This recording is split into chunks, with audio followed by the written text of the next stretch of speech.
Assalamualaikum warahmatullahi wabarakatuh. Saya Dendi Rivaldo Alwisyah dengan NIM 240170087. Video ini saya buat untuk memenuhi UTS keamanan sistem komputer dengan tema When Carry ketika dunia digital disandra dalam semalam. Studi kasus keamanan sistem komputer. Pelajaran dari serangan cyber global 2017. Kronologi serangan When Carry. Pada 12 Mei 2017, ransomware When Carry melumpuhkan lebih dari 200.000 komputer di 150 negara hanya dalam 72 jam.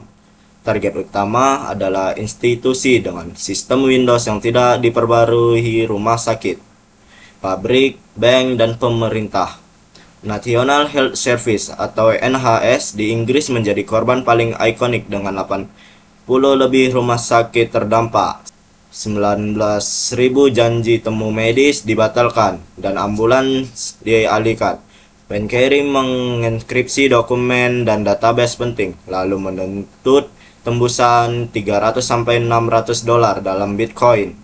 Fakta mengejutkannya, serangan dimulai dari satu komputer di Asia, menyebar ke seluruh dunia dalam hitungan jam, tanpa perlu korban mengeklik apapun.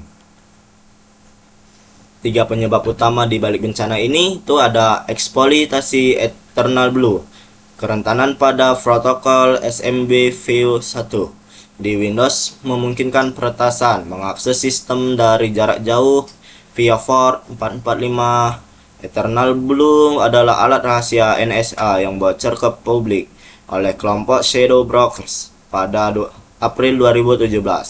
Yang kedua ada kelalaian pembaruan sistem. Microsoft merilis patch keamanan MS17010 pada 14 Maret 2017, 59 hari sebelum serangan.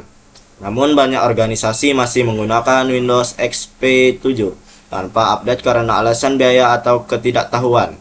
Yang ketiga ada kemampuan penyebar otomatis. When Carry bukan hanya ransomware tapi juga worm. Begitu masuk ke satu komputer, ia langsung mencari perangkat lain di jaringan yang rentan dan menginfeksinya tanpa interaksi manusia. Inti masalah ini bukan serangan canggih, tapi kegagalan mendasar dalam praktik keamanan cyber dasar. Dampak multidimensi, teknis, ekonomi, dan kemanusiaan. Dampak teknisnya, infrastruktur IT lumpuh total, sistem tidak bisa diakses selama berhari-hari, pemulihan memakan waktu berminggu-minggu, bahkan berbulan-bulan. Dampak ekonomi, kerugian global diperkirakan 4-8 miliar dolar, biaya pemulihan NHS saja mencapai 92 juta atau 1,8 triliun. Dampak kemanusiaan, pasien kanker gagal dapat perawatan tepat waktu, ibu hamil melahirkan di rumah sakit darurat, kepercayaan publik terhadap layanan digital menurun drastis. Pelajaran kritis yang kita dapat, serangan cyber bukan hanya soal komputer rusak, tapi bisa mengancam nyawa manusia. Strategi pencegahan, bagaimana mencegah When Carry terulang? Yang pertama ada patch manajemen ketat, aktifkan pembaruan otomatis dan jangan tunda update keamanan untuk sistem lama. Pertimbangkan isolasi atau migrasi. Kedua, nonaktifkan fitur rentan, matikan SMB-V1 jika tidak digunakan melalui Windows, Virus atau grup polisi. Yang ketiga, backup data andal. Terapkan prinsip 3-2-1-3, salin data 2 media berbeda, 1 salin offline atau offsite. 4. Pertahanan berlapis, gunakan firewall, antivirus berbasis AI, dan intrusion detection system atau IDS. Yang kelima ada edukasi dan simulasi. Latih staf mengenali phishing dan praktik keamanan dasar. Lakukan simulasi serangan cyber secara berkala. Prinsip emas keamanan cyber bukan tanggung jawab tim IT saja, tapi setiap orang yang menggunakan komputer.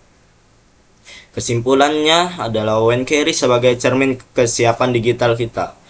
When Carry bukan kejutan teknologi, tapi konsekuensi dari kelalaian kolektif. Serangan ini membuktikan bahwa patch adalah perlindungan termurah dan paling efektif. Infrastruktur kritis harus jadi prioritas keamanan tertinggi, dan kesadaran cyber adalah fondasi pertama pertahanan digital. Di dunia digital, suatu sistem yang tidak diperbarui bisa menjadi pintu masuk bencana global. Mari jadikan WNCarry bukan hanya kenangan, tapi komitmen untuk membangun ekosistem digital yang lebih aman, tanggung, dan bertanggung jawab. Setiap organisasi di individu memiliki peran penting dalam menciptakan pertahanan cyber yang kokoh. Sekian video ini saya akhiri. Wabillahi taufiq walhidayah. Assalamualaikum warahmatullahi wabarakatuh.